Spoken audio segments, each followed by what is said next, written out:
are seeing an education in music, and an education that occurs at puberty or adolescence.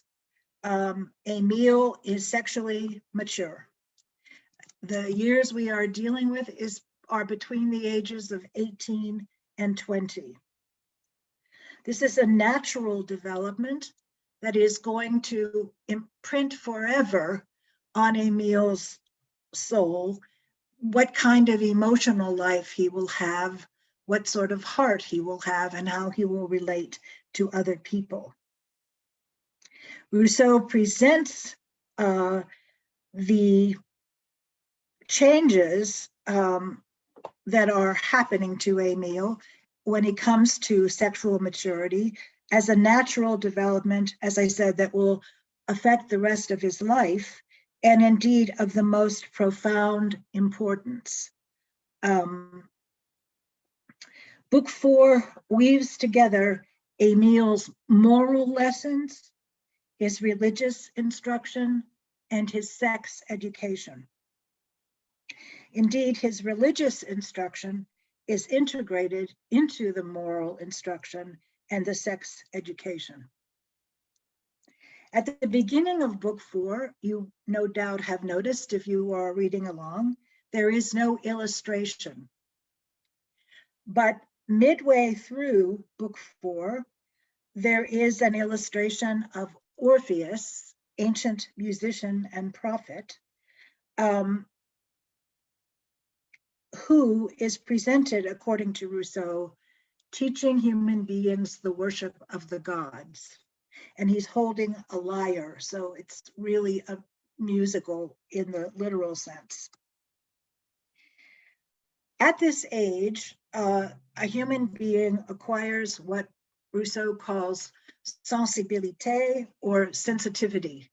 And he tells us that this is the period of a second birth for the young person. We are born once to exist and once to live.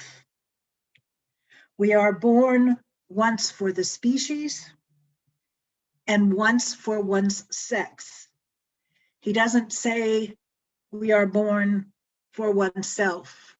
So for the species, being a human being, and for one's sex. And therefore, one should expect what we are going to see from now until the end of the book, the end of the entire book, is that this is a gendered education. Heteronormal, as we might say. Rousseau tells us in book 1 that the laws don't give enough authority to women. And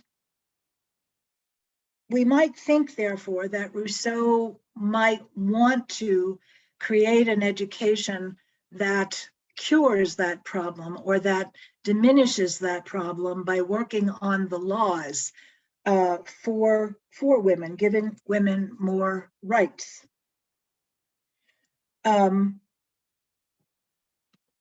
It doesn't exactly happen that way. Locke tells us that as long as, before puberty, boys and girls are just children, and therefore they can receive the same education.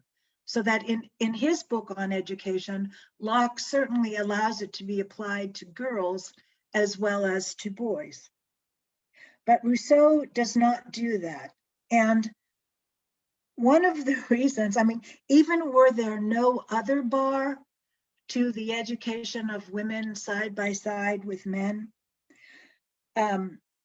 Rousseau would no doubt refrain. The novel that he wrote, Julie, or the new Eloise, meaning Eloise and Abelard, the medieval couple from the 12th century, Julie is about a tutor who falls in love with his student. And it doesn't end well. And so I think that even were there no other bars or restraints on him. I don't think that Rousseau would create a situation. I mean, there's one point in Emile when they're talking about whether a dancing master should be brought in for young women. And Rousseau says, I wouldn't be that dancing matter. I wouldn't be that dancing master for all the tea in China. No entangling alliances that could end tragically. Okay, so we are to understand, and this is a bottom line, that although Emile is physically a man, he is meant to be a virgin when he marries. Rousseau tells us, and I think we can see this in our own day, that sexual awakening can be retarded up to a certain point or accelerated. In our own day, sexualization takes place a lot earlier than in other days or in other cultures. But it can't be, and it's not supposed to be, prevented or eliminated in a person's life, on the contrary. But Rousseau does have to do something very, very efficaciously, but also it's completely involving, to postpone or to ensure that Emile will be abstinent until he is married, will be chaste or abstinent until he is married. And among the ways to do that, we can see in book 4, one, you can put the senses off the track. You can deaden curiosity.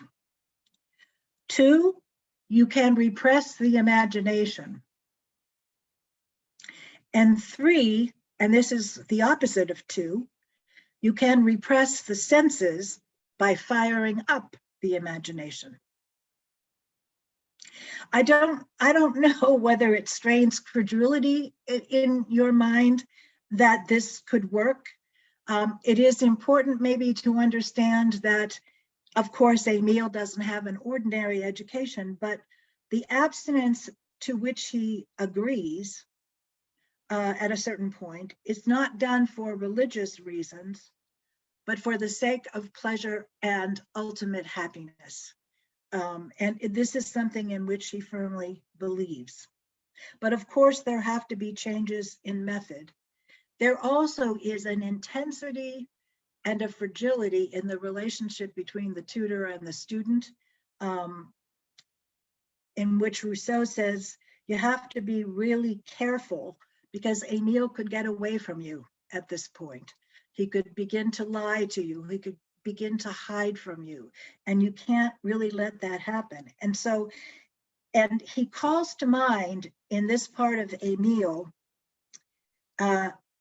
Ulysses and the Odyssey, rather than Achilles and the Iliad. And one reference that he makes to Ulysses is that when Ulysses was sailing away, he was given by a kind person a bag full of hostile winds that could be kept confined and not let loose. And the only wind that was out there was a gentle westerly wind that would help him sail. But somebody thinks there's gold inside that bag, so they open it and all the hostile winds come out. And so Rousseau says Ulysses had better hang on to the tiller, because his young protege could get away. One of the possibilities, I suppose, for dealing with abstinence would be to marry off Emile as quickly as possible. But Rousseau says this cannot be done. He is not going to do that. There's a little essay by Immanuel Kant on Rousseau's second discourse called Conjectural Beginning of Human History. And in that essay, Kant tells us, and this is something else we deal with today, that the natural age for marriage or cohabitation or generation is very different from the civil age. So that today you could be in your late 20s and you'd still be credentialing yourself and getting ready to live as an adult, as a full adult who can have a family. Civil society says if you're 18, you are an adult, but in the lives that many of us lead, you don't actually get, I mean, the marrying age is really much later. Rousseau, I think, acknowledges some of this, but his reasons are more love-friendly, I think. The main reason why Emile cannot be married off quickly is because Rousseau wants to intensify the passion of love as much as possible. And it is intensified by obstacles that are put in the way. I mean, if these obstacles are insurmountable, that's going to create another kind of problem. But if they are things that you simply have to go through, things that you simply have to do and survive, those kinds of obstacles make the object of your love even more desirable, or that's how Rousseau seems to see it.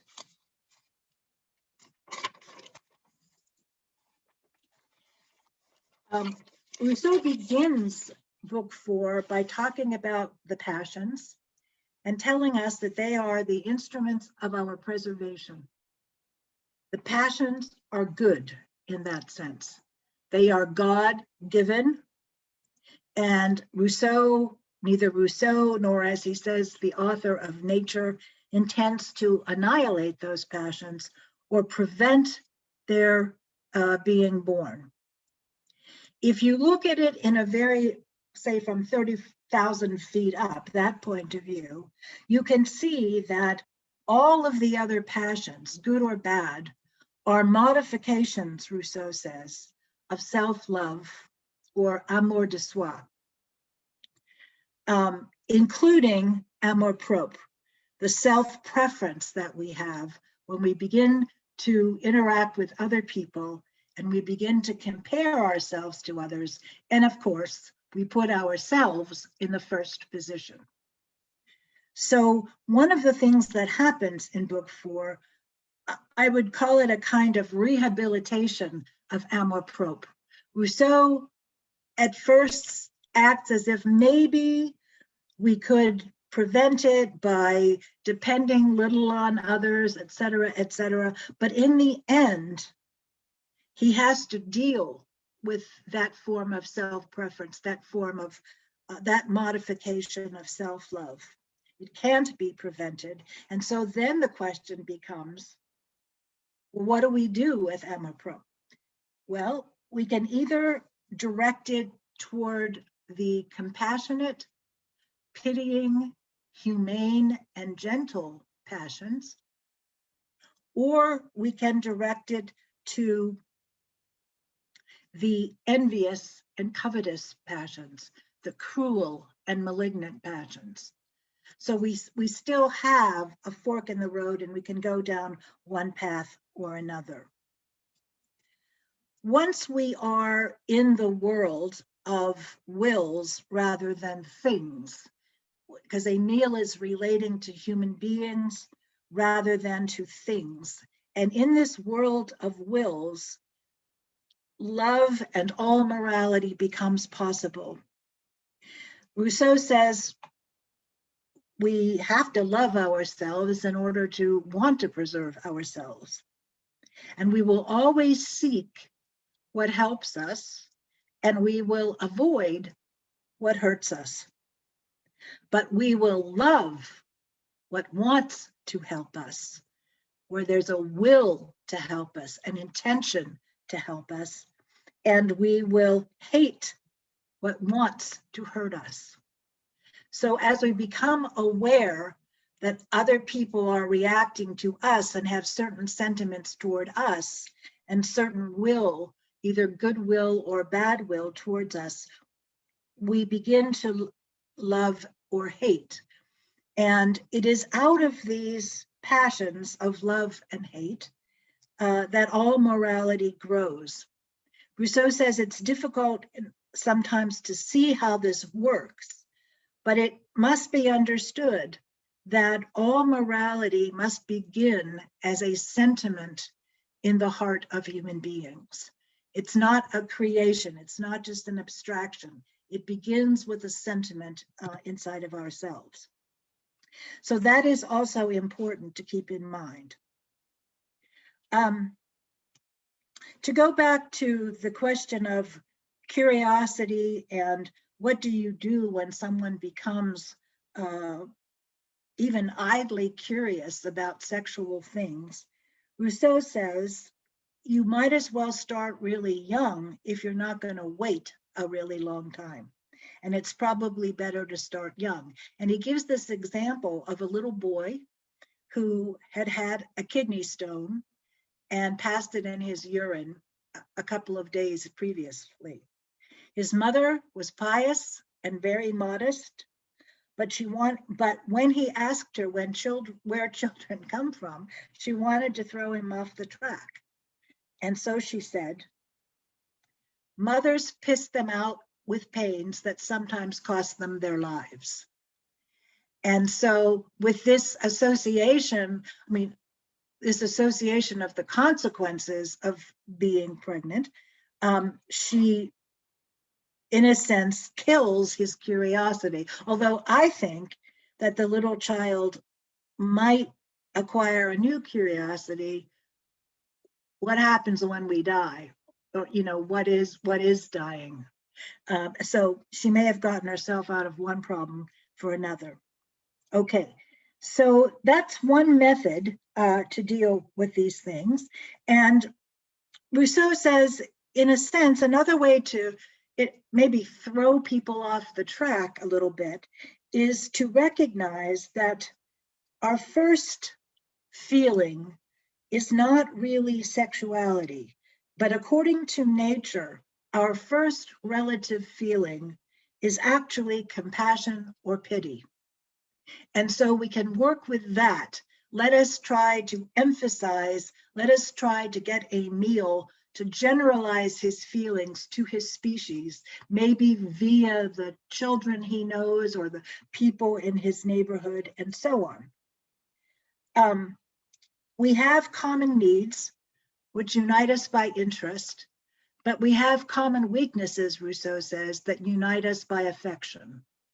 And so our whole sociality seems to turn on our capacity for pity or compassion. It's very difficult for us to put ourselves in the shoes of people who are happier than we are, or people who are happy. The best way to become attuned and close to your fellow human beings, Rousseau says, is to understand people who are suffering and in pain. Now, nascent man might have been capable of this because he didn't have any prejudices that would stand in the way of his feeling pity for his fellow man, but he had no imagination. Nascent man, or the earliest human beings, had no imagination. They could have no pity or compassion.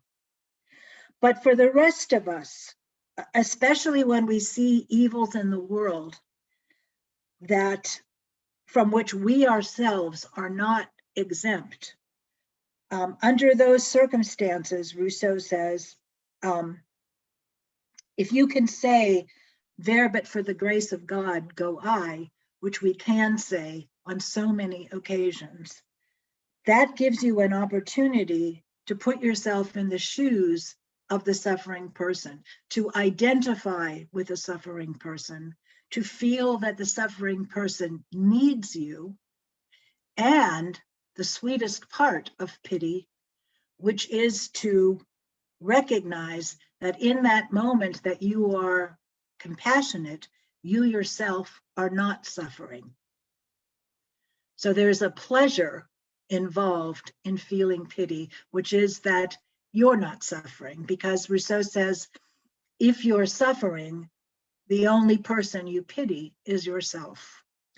And so when we see people's hearts full and their wallets empty, or when we see people genuinely respond to natural disasters, to illnesses, to things of that nature, we can understand that. I would, I, I hesitate to use the COVID-19 pandemic as an example because, I mean, we're still in it, and it cuts so close to the bone, and I know people may have lost someone, so, but it's that kind of thing that allows us to want to take into our own heart the suffering of others. We would cure the evils of the world if we could do it just with our feeling, because what compassion is a sentiment, it's a feeling. And if it only cost a wish, who would refrain from helping? Rousseau has a quotation from Virgil, the Aeneid, which says, "Not ignorant of ills, I learn to aid the needy." So that, again, to understand how quickly our circumstances can change in a minute, on a dime, this can all happen. So Rousseau says, it's true. I don't want to turn Emile into a male nurse. I don't want to make him a brother of charity. But if I give him one object well chosen, which takes him out of himself into the circumstances of another, and he can pity or feel compassion for another, that will give him reflection for a month. And it's not just what he feels, it's also the judgment that he takes away from that kind of experience. Of course, again, compassion can be sometimes a cheap feeling. For instance, a few years ago, there was a word used around Kenyon called a slacktivist. All right, somebody who feels pain or who feels sorrow for things that have gone bad for people, but that's all. It stops at the feeling. And I mean, this was not predominant among Kenyan students, but it was a, let's be careful who we are. Let's see what we're really made of. You don't just want to give alms either, charity. You want to help. You want to be of assistance to someone. Rousseau himself is rather different on this score. In the Reveries, his final book, Rousseau takes walks, and when he takes walks, he writes notes on the back of playing cards, and those notes become the basis for his book, Daydreams or Reveries. Rousseau sees a little boy, quite poor, by the side of the road on one of his walks, and gives him alms. The second day, he takes the same walk, and he sees the little boy now standing in the middle of the road, looking at him expectantly. On the third day, he sees the little boy with his hand actually out, asking for alms. And Rousseau imagines that the little boy is beginning to feel entitled, and that he, Rousseau, is getting, sucked into an entangling alliance, which he does not want. And so on the fourth day, Rousseau takes another route entirely. So Rousseau is not a good model, I think, of the person that he would like Emile to become.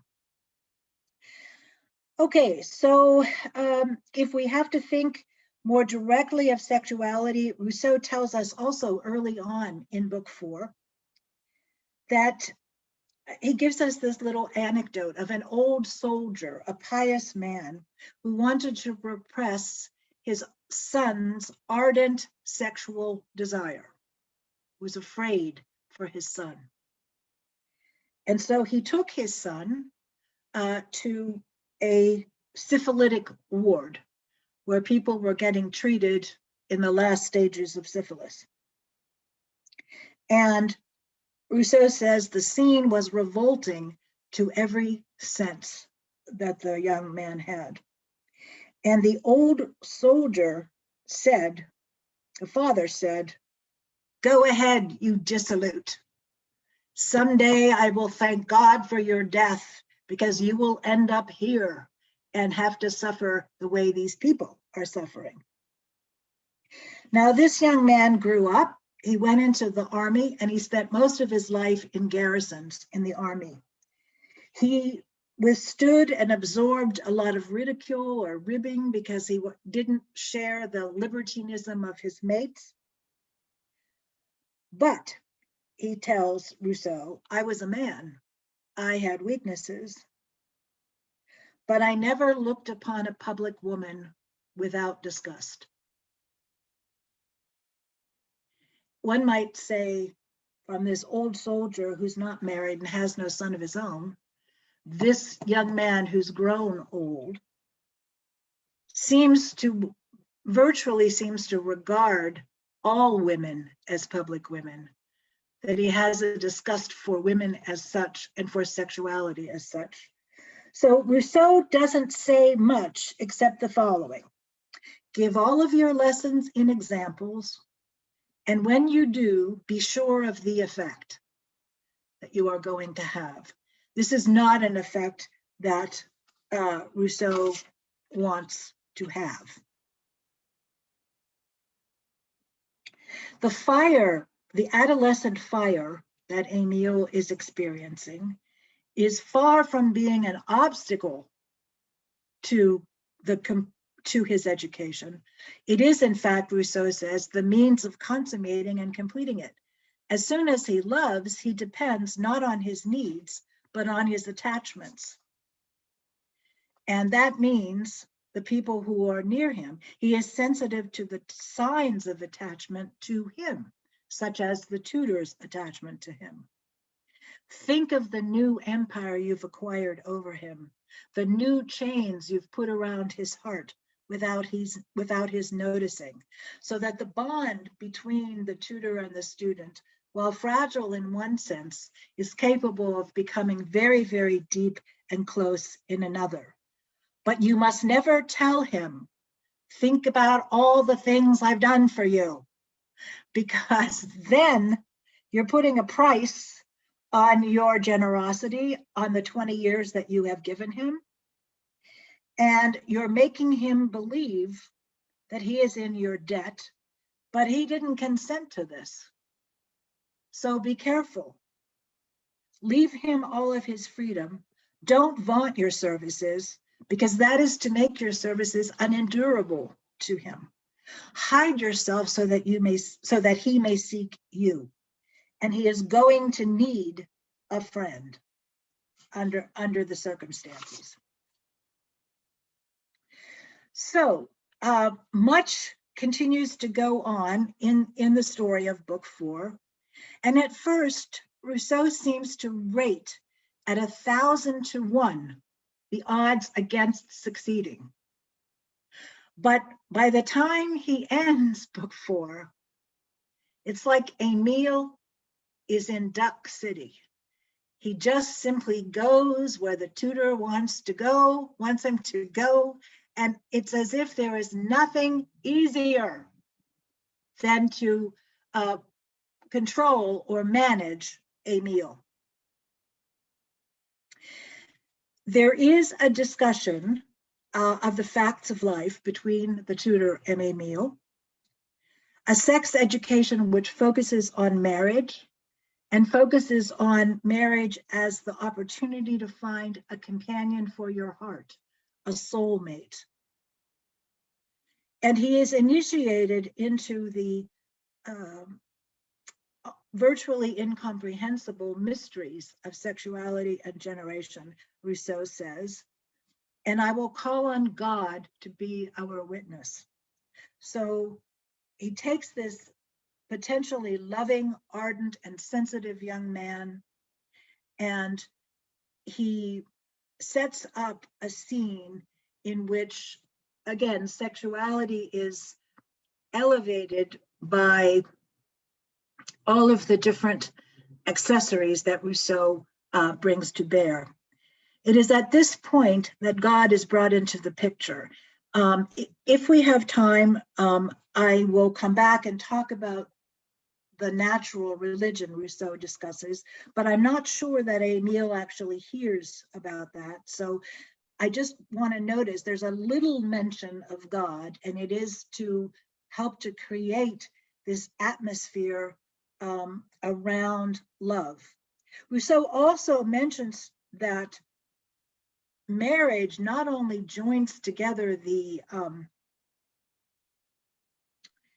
allure that the author of nature has given to sexual impulses, it also brings into the picture the exclusivity of the relationship in marriage, such that Emile's amour propre is involved.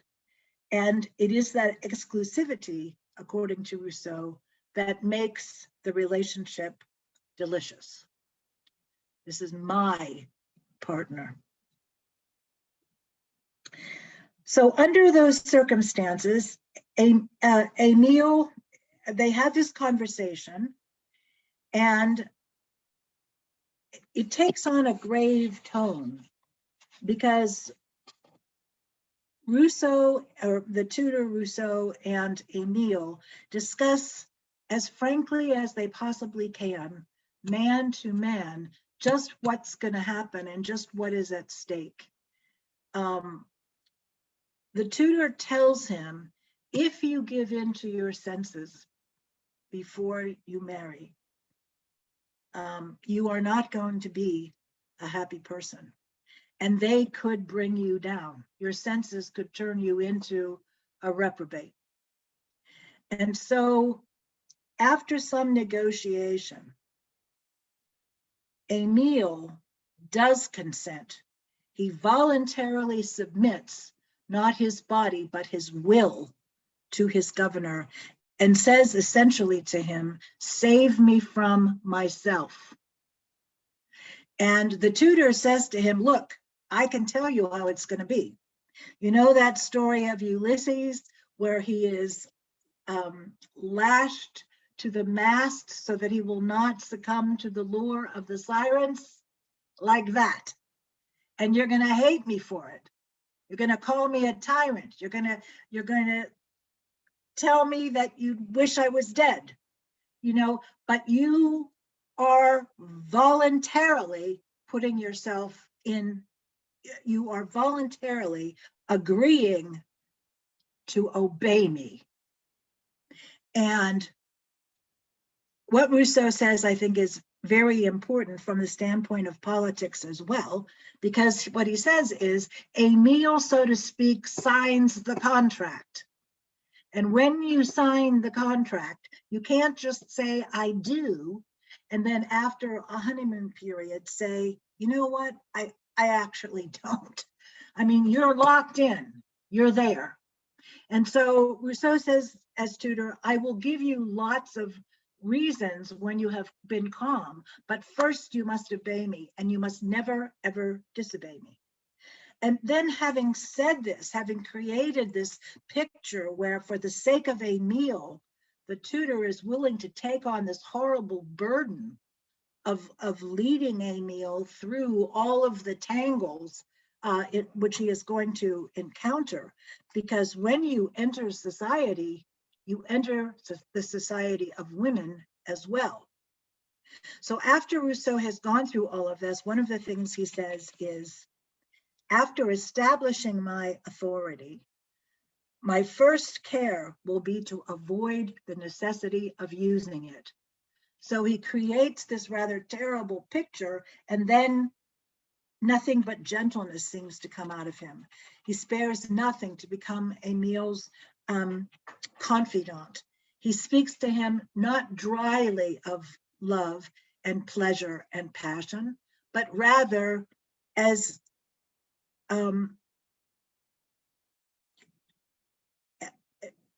one who can share in it. He talks about women, he talks about pleasures, he talks about all of these things and says, I promise to make use of your docility to make you the happiest of men. Okay, so that's a big promise. And in a way, like people who enter civil society for the first time, they might be a little short-sighted because they're in a hurry to get out of the mess they're in. So they sign the contract and they're not entirely sure what's coming down the road. And we will see that although Rousseau doesn't use his authority at first, he does eventually. So Emile willingly submits his will to the governors. And now the method that Rousseau uses is to repress the senses by firing up the imagination. Emile enters society with a mission. And that mission is to find a wife suited to him, equivalent to the quest for the Holy Grail. It's a huge quest that he's involved in. Of course, their individuality must be taken into account. But Rousseau wants to fire up Emile's imagination and focus it on this single quest with suitable distractions along the way. So let me just try to say a little bit about the model and about how Emile, who looks at this point like a country mouse, is ever going to be able to fit into society without looking like a country mouse, without seeming to be a rube. Rousseau says it's not at all difficult to make Emile passionate in advance without knowing about whom.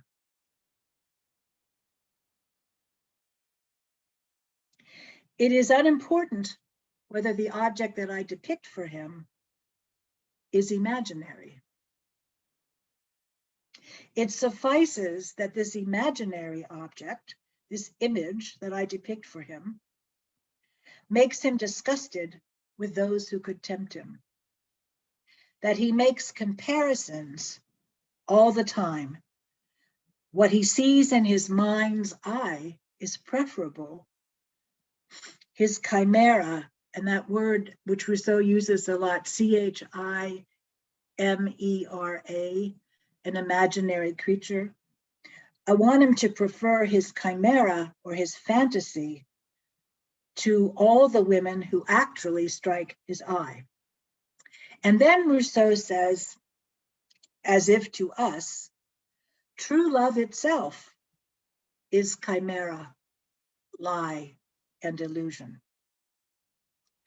We love the image that we make for ourselves more than we love the object to which we apply it. I doubt that people in love will ever believe this, and that's probably a good thing. But if you fall out of love, Rousseau says, it's not that the person has changed, but we have changed. And by providing the imaginary object, I am the master of comparisons, and I therefore can clothe this image in features that will touch his senses. I can let him imagine it. He uses in book 4 the more general phrase, clothe reason in a body when you want to move human beings. And I think that accounts for the whole format of the Emile. It's not a dry or abstract treatise on education. He has clothed reason in a body and given us a being who is not so perfect that he could never exist, even if it's somewhat rare if he does. But, and Rousseau says, I'm not gonna give him a model of perfection and a woman who cannot exist. I'm gonna give this person defects that please him and that serve to correct his own. So for example, we're gonna find out that there is a woman in the story who is extraordinarily intuitive and sensitive to how people are feeling, how people around her are feeling. Emile is a little bit thick, and so it's good that they correct each other's defects. Okay, so Rousseau says, I'm not going to falsely affirm that she actually exists, but if he takes pleasure in the image, he will hope that it has an original. And it's an easy path to his belief that it does. Clothe this imaginary object with features he can grasp with his senses. So one day, laughing, I say to him, let's call this woman Sophie. Her name means wisdom, which is a very good name. And it's in keeping with the whole notion of verisimilitude. And Rousseau says, Emile is going to think that you're keeping her a secret until the time when they can actually meet. And every time he tries to question you on the subject, you evade him, right? You actually intensify his curiosity by pretending, by pretending that you're holding on to a secret without saying. He also says in this kind of, in the whole way he is dealing with Emile at this point, makes use of a very modern philosophical or psychological proposition. One has a hold on the passions only by means of the passions. Or to put it as Federalist 51 does, let ambition counteract ambition. So Emile's sensual longing is counteracted by the image of an earthly paradise. Rousseau actually says that love is the sweetest sentiment there is, the supreme happiness of life. The charm of the union of hearts adds to the attraction of the senses. And so it is with that method in place that Rousseau can say, we can go ahead and expose Emile to society now without risk. We have to defend him against his senses, but his heart is safe. And he lays it on rather thick, Rousseau does. He compares Sophie, or this imaginary Sophie, to the model, to this model of Sophie, to all the women that Emile meets. And they're always found lacking in comparison to her. Everything that resembles this model attracts him, and everything that does not repels him. So again, Emile is moving around the little tub like the duck. With respect to social practices, I'll just say one more thing. I mean, Emile has never been told that he must acquire polish, that he needs finishing before he goes into society, that he must exhibit some of the French politesse. And so you might expect that he would be gauche or awkward, a rube when he goes into society. But Rousseau says, actually, this doesn't happen. He is a little different from them, but they will like him without knowing why. Which line always reminds me of James Earl Jones, intoning in Field of Dreams. They will come to Iowa without knowing why. So they will be drawn to Emile without knowing why. And it's easy for him to learn the things that he needs to learn. He's a person of good sense. He is called upon to judge in situations. He is always deferential. He is polite.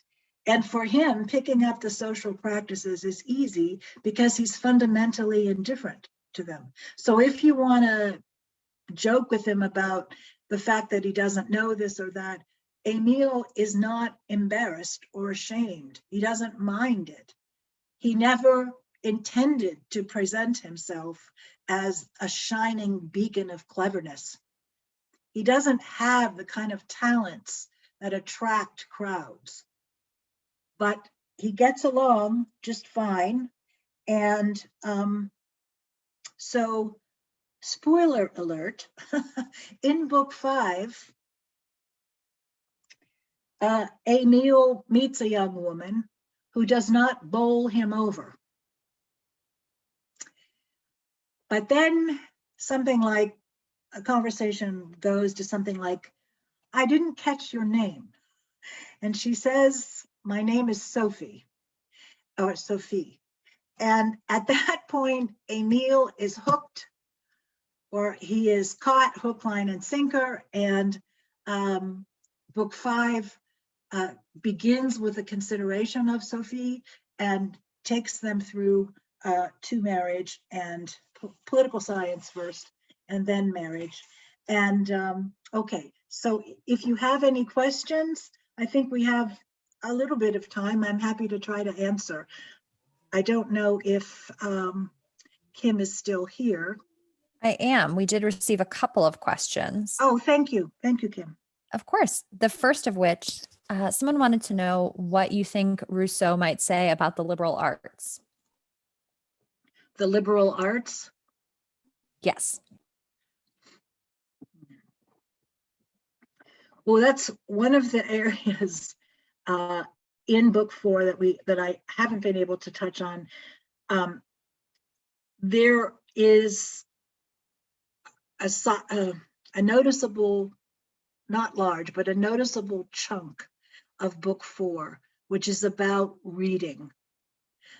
Emile's taste is to be formed by reading ancient literature, for which he has a feeling.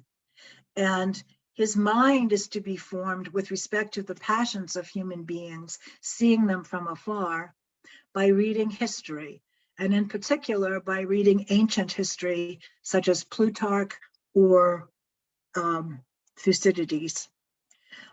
He's also taken to the theater, and not to learn morals, Rousseau says, but taste.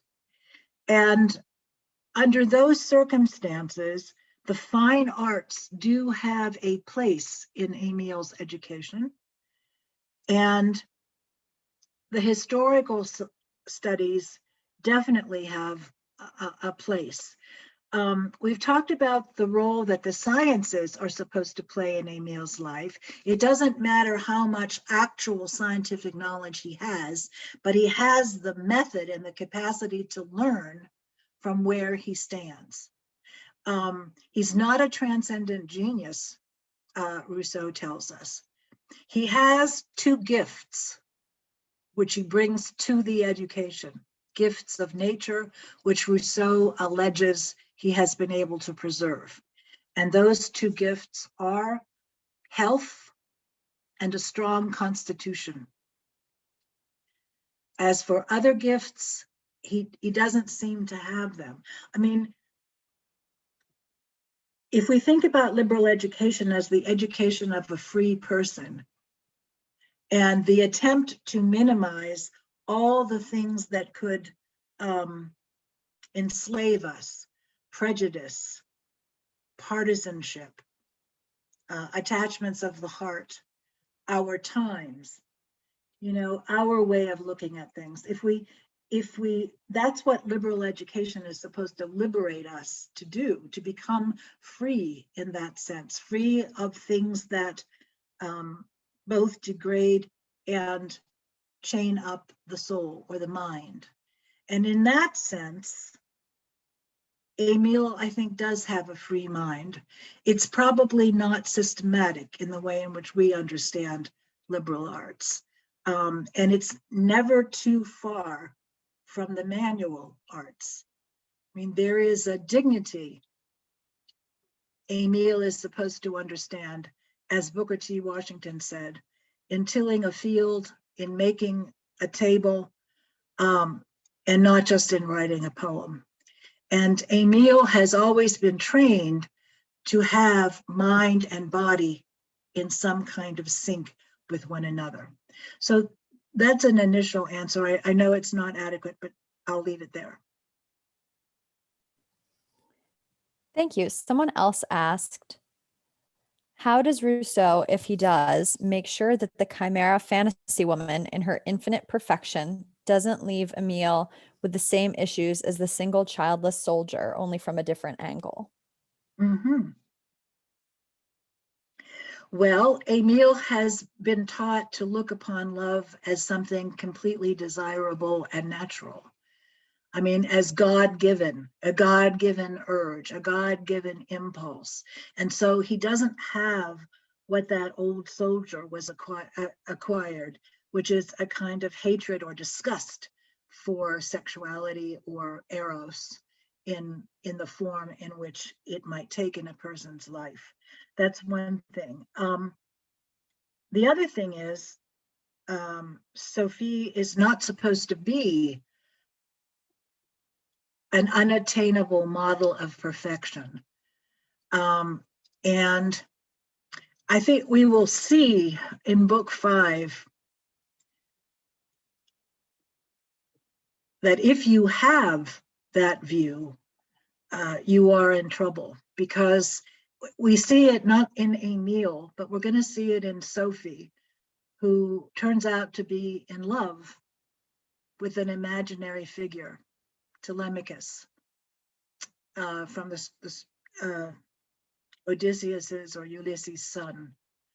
She's in love with that image, and that makes it extremely difficult for her to be happy with a real person. Emile is motivated by a less refined palette. Even though he sees everything in Sophie, he is a real man and he sees her as a real woman. I mean, sexuality, Rousseau says, is a need. And so Emile feels it in that sense. Thank you. And our final question for this evening. Emile is the son of a wealthy person. When he has learned a trade, Emile's child without his family money would not be able to afford his own education for his child. With Emile's lack of polish or ability to play the games of society, is this education sustainable? Okay, that's an interesting question. Okay, I'm not sure that Emile is going to play the games of society. I mean, he's not going to, make a big deal about being subservient to the dainty ladies. He's not going to do that. He's not going to follow his companions into a gambling house. He's not going to become a drunkard. He's not going to do any of that. He's not going to be false. What's going to keep him whole is that he does nothing out of rote action. He has thought about all of this. He has seen the reasons why people do certain things, and therefore why he, to some extent, must do them too. But he's not the factitious dandy that we see in the first discourse of Rousseau. He's not that person. And by the way, he doesn't spend all that much time in Paris. So he goes off back to the country because they're not going to find Sophie in Paris. Rousseau says, I knew she wouldn't be there. So, yeah. So is this education sustainable? With respect to money, Rousseau has already established that the tutor is not receiving pay for this education, but he is coming in as the friend of the father of the family. And third, that although Emile, who already understands all the aspects of agriculture, because he's always lived in rural areas and he's done all of the rustic things, that yes, he could take over the estate from his father and live upon it in his own way. I don't know if it's as big. well, kind of a Monticello type of place. I don't know if it's that big. But one of the things that always struck me about Monticello is that when you go through the house at Monticello, on Jefferson's desk, there is a little model of a plow, which was considered, this particular kind of plow was considered to be an innovation, and it was Jefferson who invented it. So there's something about that which could keep one, more realistic. But yes, he's very privileged. He is of noble birth as well. So what Rousseau tells him, and this is already in book 3, the whole reason to learn a trade, yes, maybe you can live off of your father's wealth, but something could happen, a revolution. Something could happen, in which case you will find yourself without that to fall back on. And so, among other things, you need to learn a trade for that reason. Of course, I think the real reason for learning a trade is so that he doesn't despise people who practice trades. And doesn't aspire to be, for him, having a trade is not an aesthetic thing. It's designed to show him human beings, not in terms of their rank and station, but in terms of who they are as individuals. Sort of, he can see them naked as human beings. Thank you so much. And thank you everyone who was able to join us this evening. We hope Thank to you. see you next week, and have a great rest of your week. Okay, thank you very much, Erin, Fred, Connor, Lily. Thank you all very much for coming, Tom, Charlie. Goodbye.